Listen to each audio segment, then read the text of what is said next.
Assalamualaikum warahmatullahi wabarakatuh. My name is Muhamad Khatami Rahmat, and I'm here to bring my presentation for the end-term project for the subject of sociolinguistics. Okay, so starting off from part one and to the topic one with the topic of gender exclusive speech. So for step one, explain the topic. So, for the definition, sociolinguists divide gender difference in language use into two broad types. Gender preferential differences are statistically both men and women may use a given form, but one sex uses it markedly more often. Gender exclusive differences are categorical. Certain forms are, by convention, used only by speakers of one sex and are effectively unavailable to the other. This distinction is set out most influentially in Ronald Wardow's An Introduction to Sociolinguistics, which forms the theoretical anchor for the topic. Wardow notes that many of the world's languages mark this distinction obligatorily through grammar. English does not have an obligatory grammatical gender, but it nonetheless shows a genuine categorical gender exclusive pattern at the level of the lexicon through derivational morphology. Characteristic and key concepts. The clearest English case is the feminine derivational suffix s and its rarer relatives such as at and an, seen in pairs such as actor and actress, waiter and waitress, usher and usherette, and comedian and or comedian.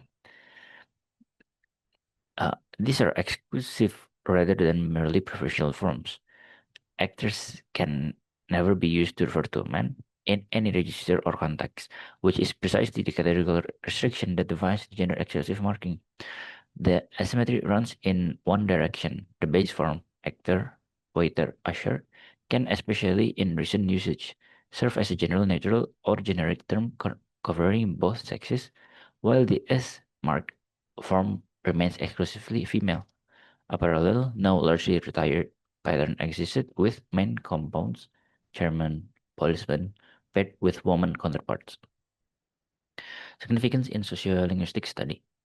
Because the unmarked masculine origin form can expand to cover everyone while the marked feminine form cannot, the S pattern is not natural labeling convenience but a site where language actively encodes an asymmetric gender ideology, making it a natural test case for the dominance approach associated with Robin Leckhoff, the difference approach associated with Deborah Tannen, and the social constructionist approach associated with Eckert and McConnell Jinnah. Theoretical framework. This analysis is anchored in a second complementary concept, markedness theory. Originally a term for grammatical asymmetries, plural nouns are marked by S, while singular nouns are unmarked. Markedness was extended to social categories such as gender by Linda Wall, who observed that masculinity tends to function as the unmarked default for gender. Such, the masculine gender term can stand for the whole category, while the feminine term is treated as the marked. Restricted exception, read together with Wardow's exclusive or preferential distinction. Markedness theory explains both why S forms are exclusive. They are, by definition, the marked term, and why that exclusivity is ideology rather than merely descriptive. Moving on to step 2 and 3, authentic examples and original data. Example 1 is from CNN, with the title of Emma Watson wins MTV's first General Neutral Acting Award, published 8th of May to 2017.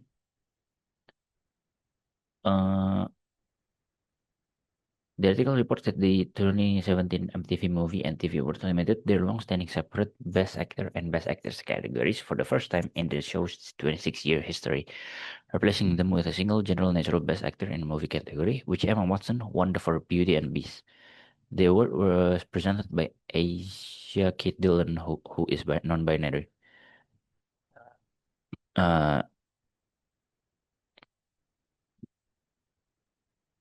Acting is about the ability to put yourself in someone else's shoes, and that doesn't need to be separated into two different categories.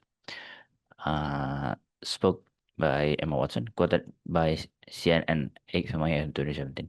Watson's comment directly frames the former actor or actress split as an unnecessary categorical division rather than a neutral description of two kinds of performance, treating the exclusive marking itself as the object of critique.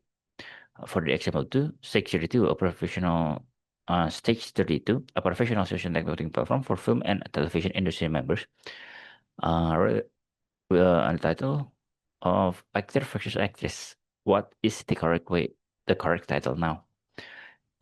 Acting launch discussion thread started by Marisa Stahl.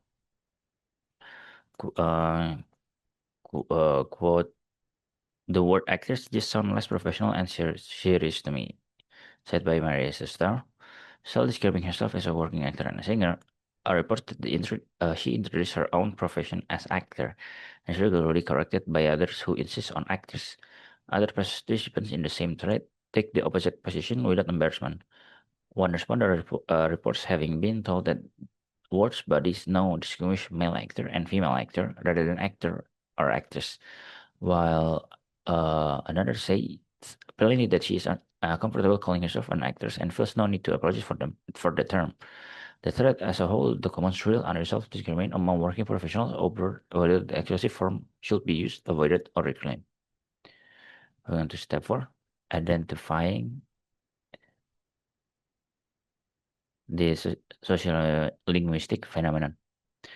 Both examples center on the same gender exclusive lexical item, actress, a form that is categorically restricted to female reference and can be no and can never denote a man.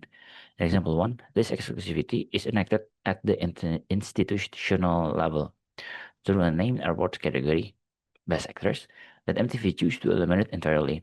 Example 2, the same exclusivity is enacted and actively contested at the level of individual professional self-reference, with different speakers making opposite choices about whether they use the marked or now generic unmarked term for themselves.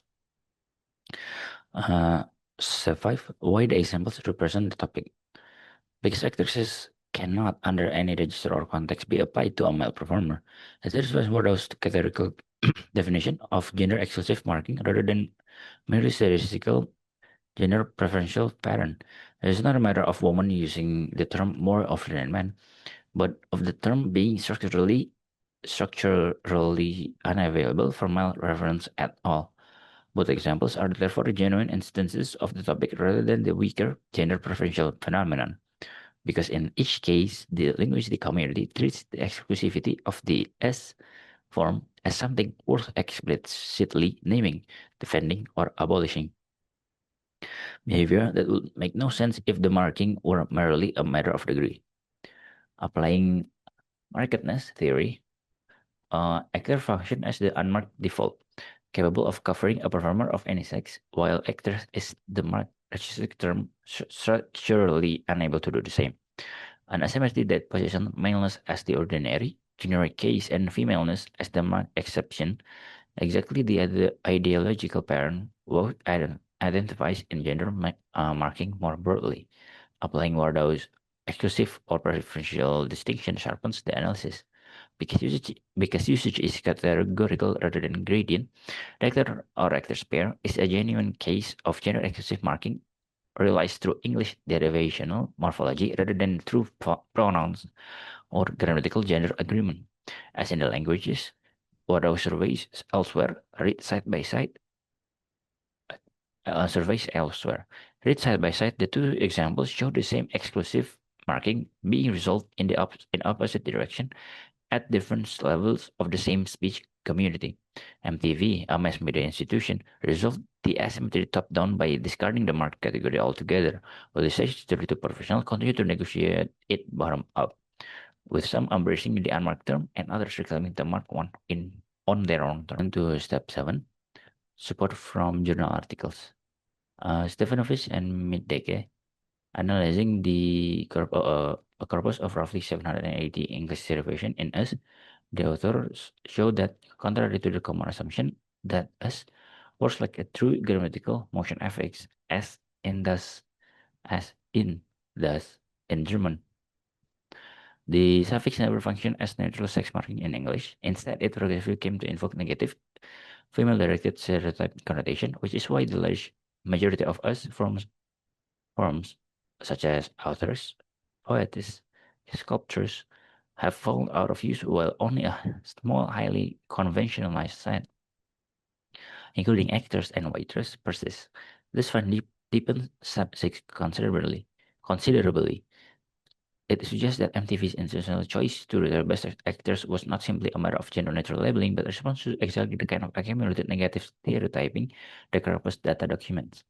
While the stage thread shows that for a still persisting form like actors, individual speakers can and do dispute whether that stereotype baggage is actually present for them personally. Okay, Gastel, in an experimental study of so-called generic masculine pronouns, Gesell found that when he, him, his is used to refer to anyone, readers overwhelmingly picture a male reference rather than a genuinely sex-neutral one, showing that the unmarked, supposedly generic form is not actually neutral in real cognitive processing. Despite its grammatical claim to genericity, applied to the two examples. This is the mirror image of this finding even as actor expands to serve as the unmarked generic term for the profession. Gestel's results predict that this genericity will not be complete or neutral in practice, which helps explains why some stage 32 participants still feel the need to specify a female actor rather than trusting an actor alone to be read as inclusive, and why the shift documented in the CNN example was treated as newsworthy rather than trivial relabeling. Taken together, the two studies shows that neither side of the actor or actor's asymmetry is linguistically or ideologically neutral. The marked term carries accumulated stereotype, while the unmarked term is not fully gender neutral in cognition either. Precisely the tension visible in the construction of the MTV's institutional abolition of the mark category in the stage 32 communities continued unresolved negotiation of it.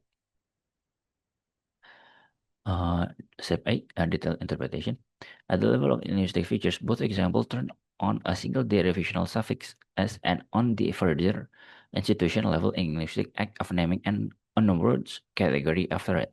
Socially, actors in this indexes not only sex but the corpus evidence, an accumulated history of lower professional esteem relative to actor, which is exactly why Marcia Stahl reports that the marked term sounds less professional to her.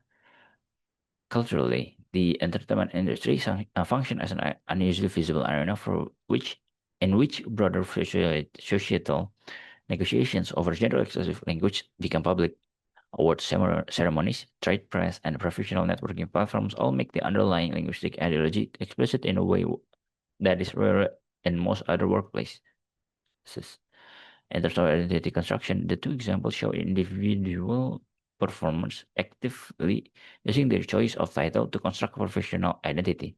Some treating actor as a claim to equal standing, others treating actors as a proudly owned label they refuse to abandon under external pressure.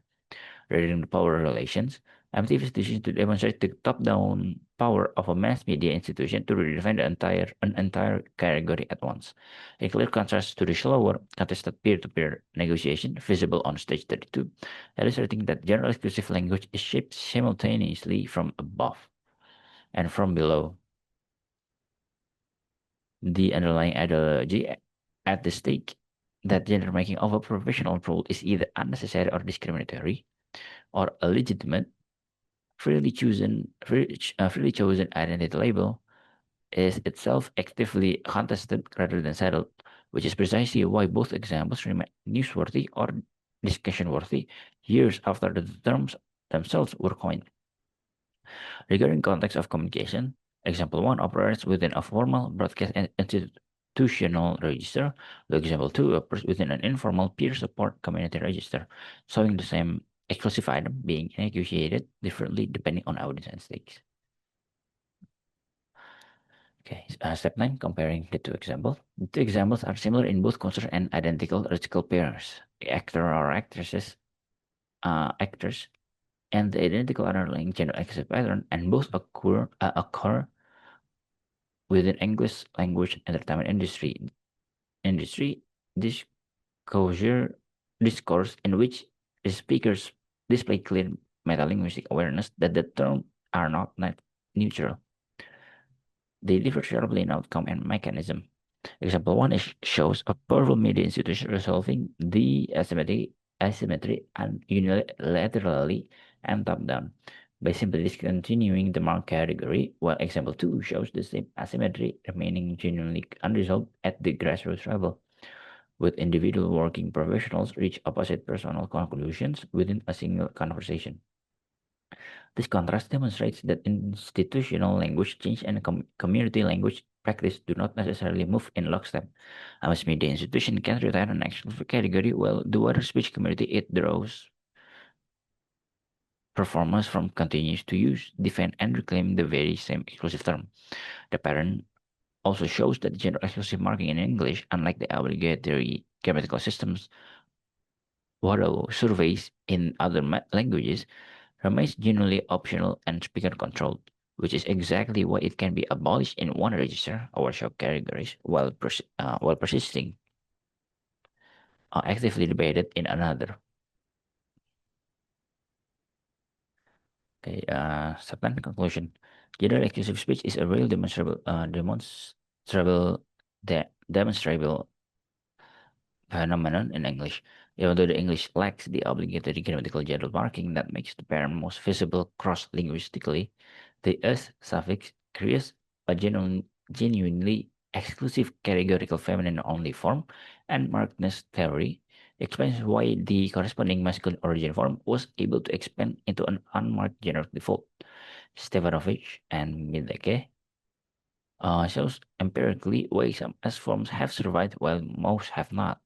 Survival correlates with the form's continued, if contested, ideological utility, while Gastill shows that the generic alternative is not, in fact, neutral in listeners' minds either.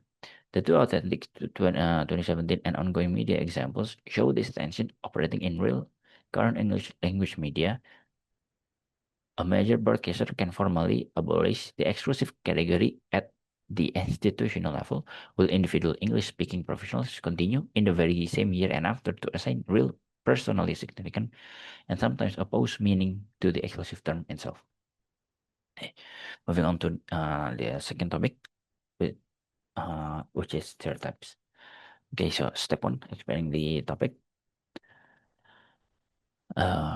Definition. A linguistic stereotype is a fixed, widely shared, and typically oversimplified belief that links a language variety, accent, or dialect to a particular social characteristic or personality traits of its speaker, such as intelligence, trustworthiness, friendliness, or professionalism, independent of the actual competence or character of any individual speaker. Characteristic and key concepts. Linguistic stereotypes concern the social evaluation of language rather than language structure itself, which is why they are studied under the heading of language attitudes. They tend to operate uh, automatically and are notably resistant to counter evidence.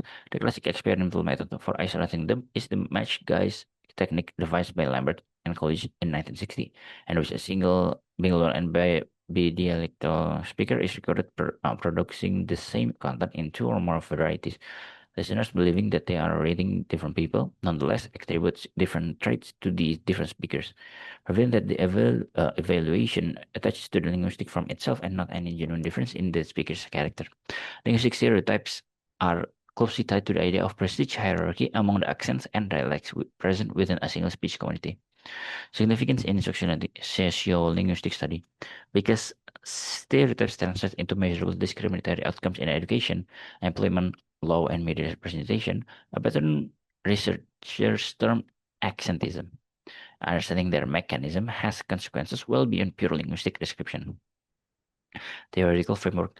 The analysis below is anchored in Rosina Lippi Green's concept of standard language ideology. The socially constructed belief that a single idealized homogeneous unaccepted form of a language exists and constitutes the correct benchmark against which every other variety is implicitly and invariably measured.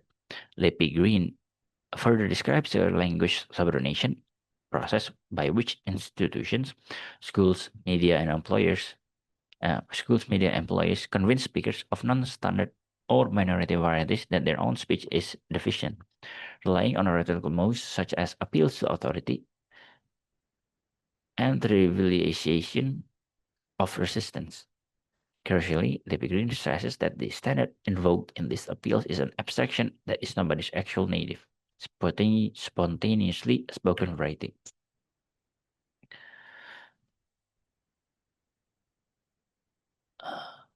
Moving on to step 2 and 3, authentic examples and original data.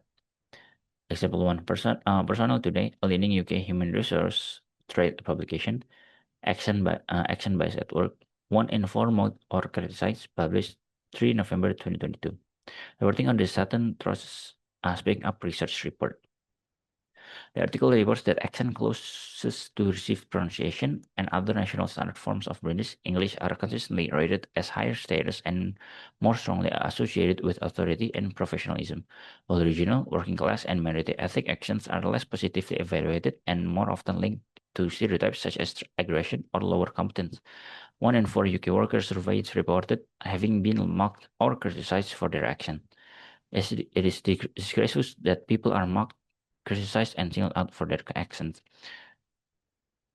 said Sir Peter Lampel. Example 2, Fizz.org, a science news platform.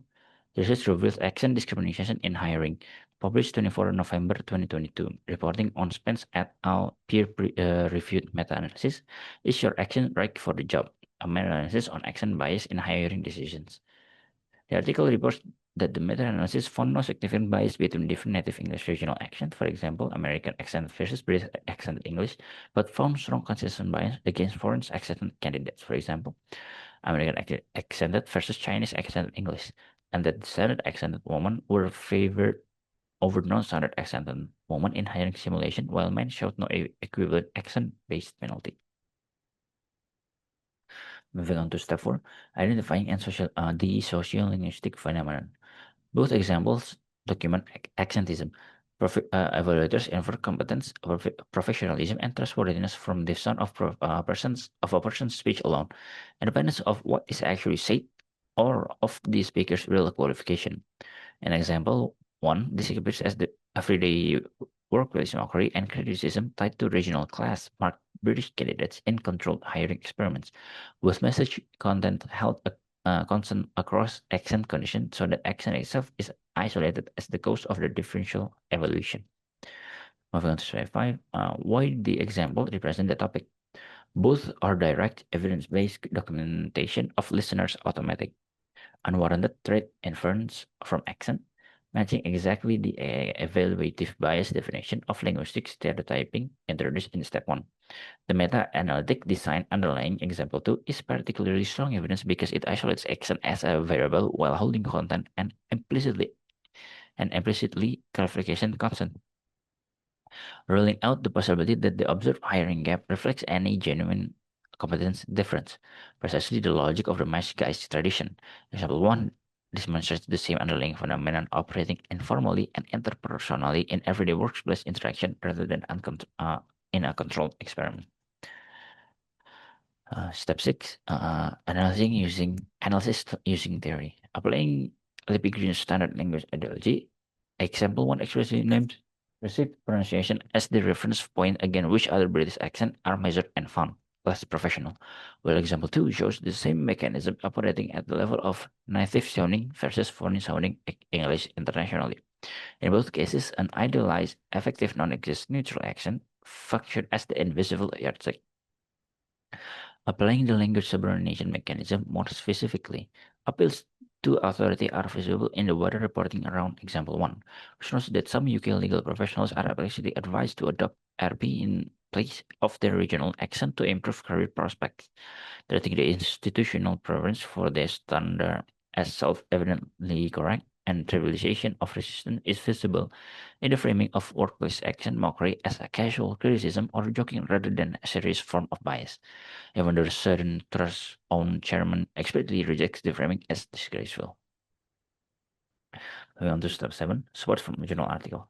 St. Pierre, studying children's animated media and children's own accent-based judgment, the author found that non-standard and foreign accents continue to be disproportionately assigned to villain characters in children's programming, and that the strength of an individual child's own accent-based bias correlated with how negatively their favorite media portrayed non-standard accents.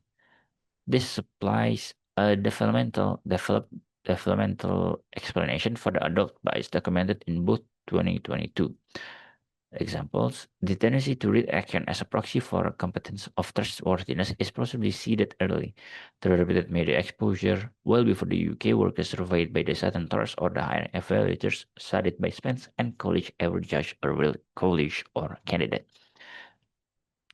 Rapier Rivers, Morgan, and Collier, in a study of action-based bias in legal decision-making, the authors found that categorization and stereotyping linked to a foreign accented speech together with implicit bias predicted harsher sentencing judgment for foreign accented defendants than for otherwise identical standard accented defendants. This directly parallels and extends example 2's hiring discrimination finding into a second, even higher stakes institutional domain, and reinforces example 1's warning that workplace accent mockery is not socially trivial. Together, the two journal articles and two media examples show action-based stereotyping shaping outcomes across employment, law, and everyday workplace treatment alike. Step 8, detailed interpretation. Linguistically, both cases involve purely phonological and prosodic cues, vowel and consonant realization, intonation, rhythm with no grammatical or lexical error involved in either side, the UK regional accent discussed in example 1, or the foreign accented English discussed in example 2. Socially, action function as an instantly perceptible proxy for social class and regional origin in example 1, and for national origin or immigration status in example 2. While categories that are treated very differently under UK and international employment law, Personal Today notes explicitly that accent is not currently a protected characteristic under the UK Equality Act 2010. Unlike race and or national origin, culturally, example 1 reveals a distinctly British class-inflected accent hierarchy centered on received pronunciation, while example 2 reveals a more broadly international native or foreign accent hierarchy showing that standard language ideology manifests along different social fault lines depending on context even while sharing the same underlying mechanism. Regarding identity construction, the detail that some UK lawyers are advised to drop their regional accent in favor of RP shows speakers being pressured to modify their authentic speech to comply with dominant ideology. Exactly the cost to self-presentation Lippy Green's theory predicts during power relations. The action hierarchy in book example flows from an economically and institutionally dominant standard variety downward into regional, working class, and internationally foreign accent speakers, reversing existing social hierarchies through judgment that examples show organization treating accent-based impression as legitimate indicators of professionalism or fit, even though the researchers behind both reports explicitly characterize these impressions as unsupported bias rather than valid competence signals. Regarding context of communication, example 1's bias often surfaces informally and socially within the workplace, while example 2's bias is demonstrated with the formal structured hiring procedures that present themselves as objective, showing that accentism operates across the full range of from casual to formal communicative settings.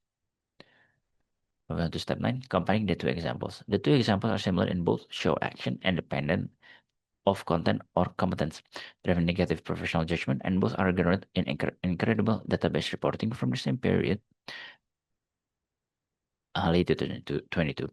A national workplace survey in example 1 and a peer-reviewed meta-analysis in example 2, with both explicitly naming a standard or native accent as the non-marked reference point against which other varieties are found wanting. They differ in social axis along which stereotype operates. Example 1's bias runs primarily along a domestic, regional, or socio-economic class line within a single country, while example 2's bias runs along native or foreign accent line in international hiring context and additionally reveals a gender interaction. Standard accent help women but not men, but example 1 does not address at all. This shows that the standard is not a fixed single accent but a moving reference point defined differently depending on context, while always occupying the same cultural role as the unmarked norm against which every other variety is judged, exactly as Levi Green's theory predicts. Moving on to step 10, conclusion. Stereotyping of accent is a well-documented, currently active phenomenon in English-speaking contexts, operating through the mechanism Levi identifies as standard language ideology and the language subordination process. An idealized, effectively non-existent, unaccented standard is used as the yardstick against which real accent variation is judged and found wanting. Current developmental and social psychological research confirms both ends of this process. Saint Pierre showed that the accent to character association is partly learned through early repeated media exposure, while Romeo Rivas, Morgan, and Collier showed that once formed, the same association can shape serious real-world legal outcomes.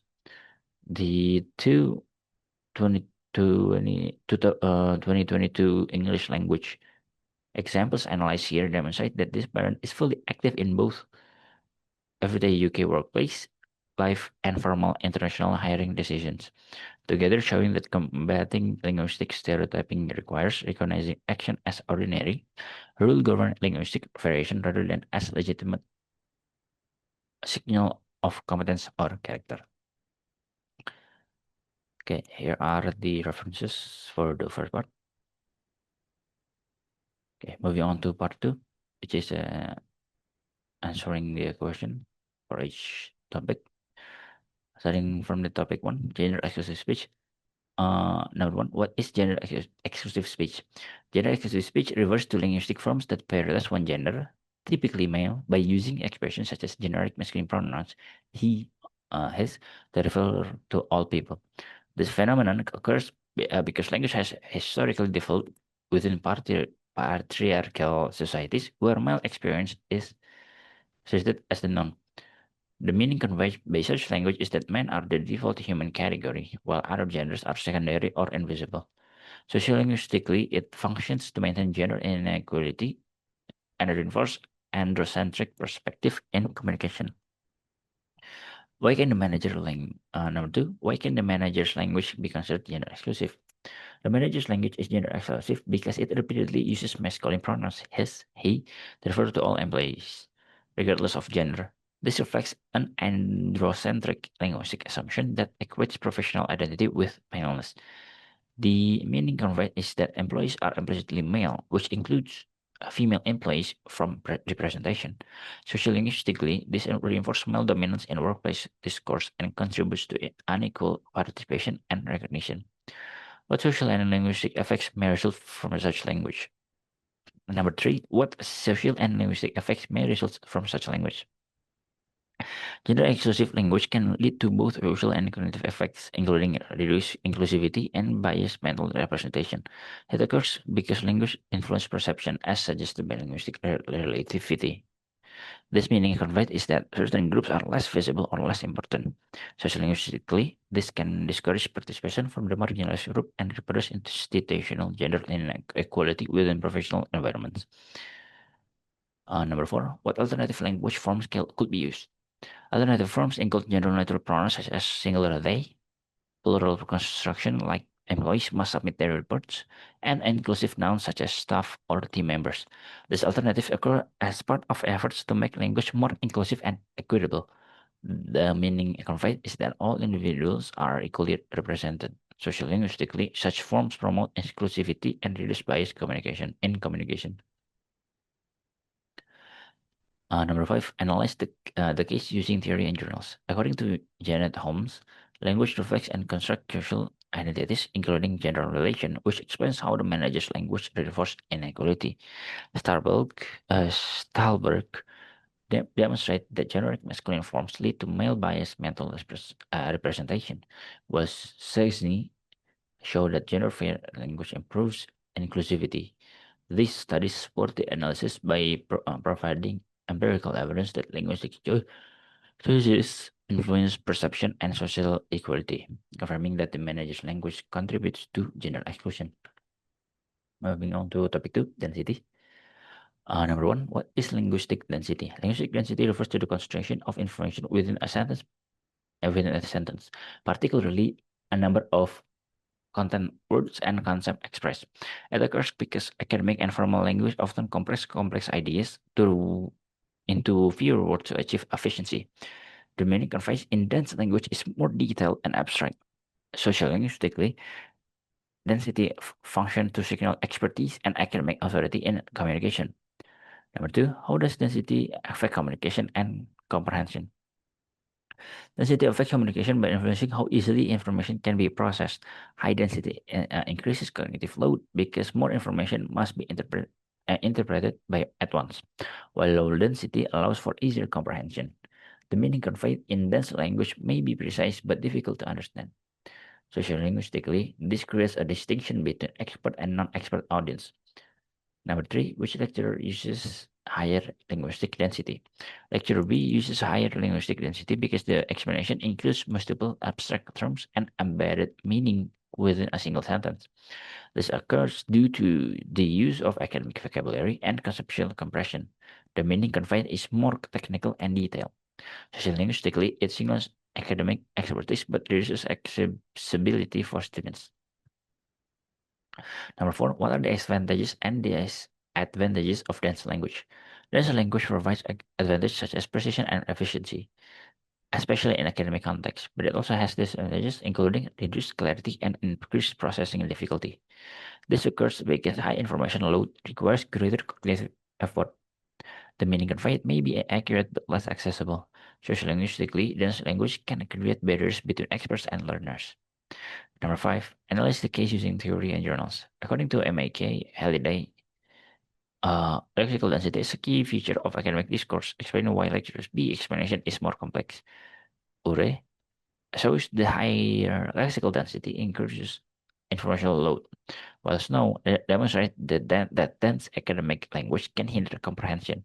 These studies support the analysis by confirming that higher density improves precision but reduces understanding for learners. Moving on to topic three, complexity. Number one, what is linguistic complexity?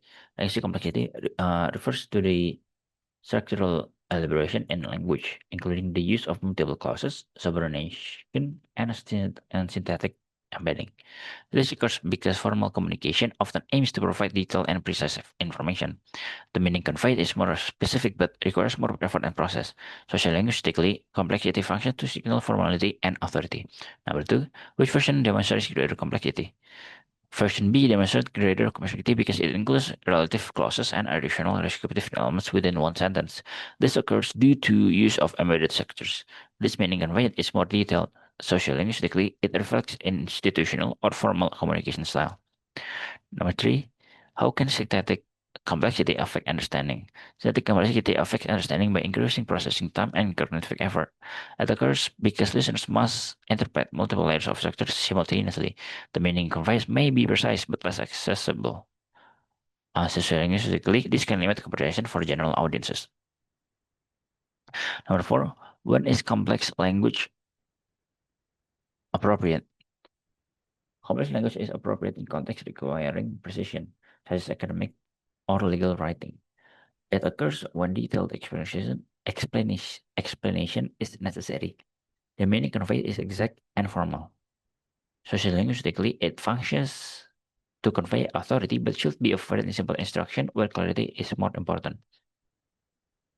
Number five, analyze the case using theory and journals. According to Noam Chomsky, sentence structures are hierarchical. and increased embedding leads to greater processing demands. Bolt and Hausen define complexity as a multidimensional construct, while Ortega shows that higher synthetic complexity reduces comprehension. These sources support the analysis by explaining why version B is harder to understand. Moving on to topic 4, style. Number 1, what is language style? Language style refers to variation in linguistic choices depending on context, audience, and level of formality. This occurs because speakers adjust their language to match social expectations. The meaning conveyed varies based on tone and formality. Sociolinguistically, style function to signal social relationships and identity. Number 2, how do the two messages differ stylistically?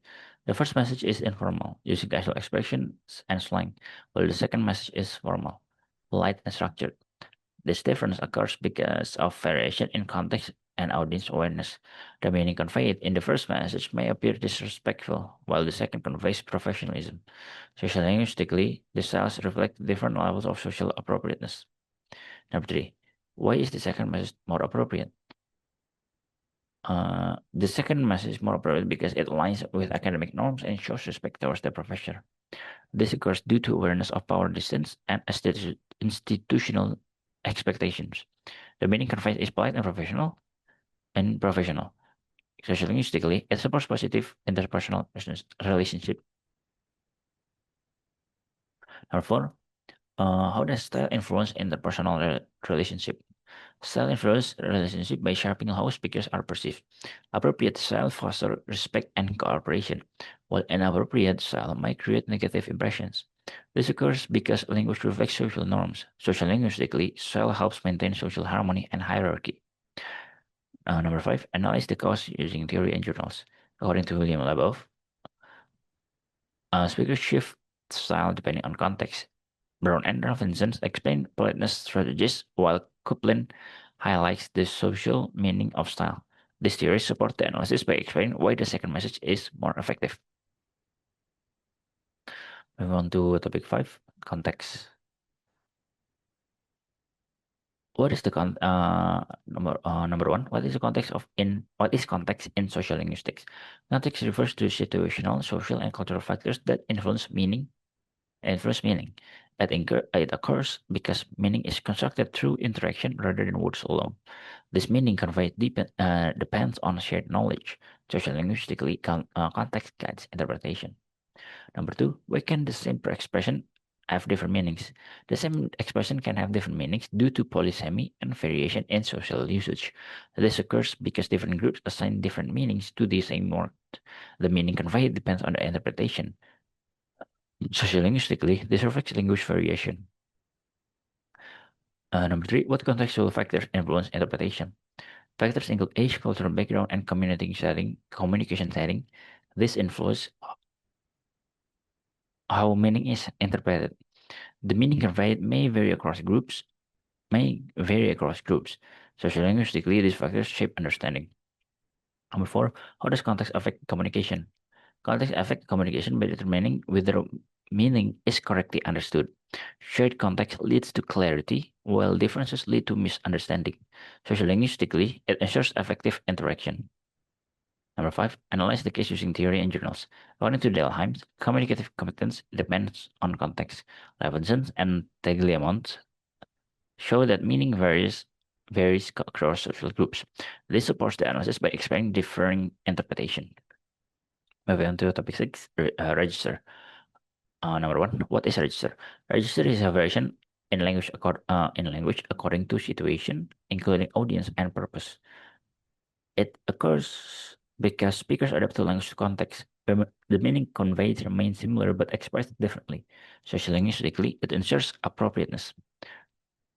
Number 2, why does the doctor use different language? The doctor adjusts language to match the audience level of understanding. This occurs due to communicative needs. The meaning conveyed is the same but simplified. Sociolinguistically, it improves clarity. Number 3, what factors influence register choice? Factors include audience, purpose, and setting. This determines language choice. The meaning conveyed adapts to context. Sociolinguistically, it reflects situational variation. Number four, how does register affect communication effectiveness? Register improves effectiveness by making language understandable and appropriate. This occurs through adaptation. The meaning conveyed becomes clearer. Sociolinguistically, it enhances communication success. Number five, analyze the case using theory and journals. Halliday's register theory explains situational variation. Ferguson and Slippergirl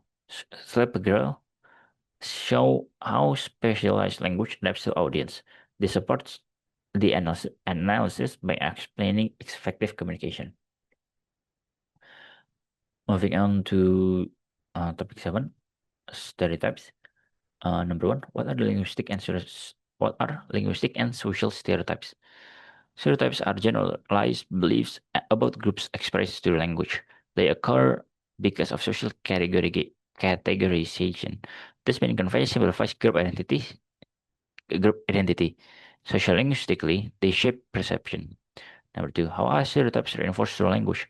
Language reinforces stereotypes by presenting them as natural truths. This occurs through repeated discourse. The meaning conveyed becomes normalized. Sociolinguistically, it maintains bias. What are consequences? Consequences include discrimination and unequal opportunities. This occurs because stereotypes influence judgment. The meaning conveyed limits individuals. Sociolinguistically, it reinforces inequality. Number 4, how can language reduce stereotypes? Using natural and inclusive language reduces stereotypes. This occurs by avoiding generalization. The meaning conveyed becomes fair. Sociolinguistically, it promotes equality. Number 5, analyze the case using theory and journals. According to Pierre, according to Pierre Bourdieu, 1991, language reinforced power relation. Fisk, 1998, and Eckert and McConnell show stereotypes shape perception. This supports the analysis by explaining how language maintains social inequality.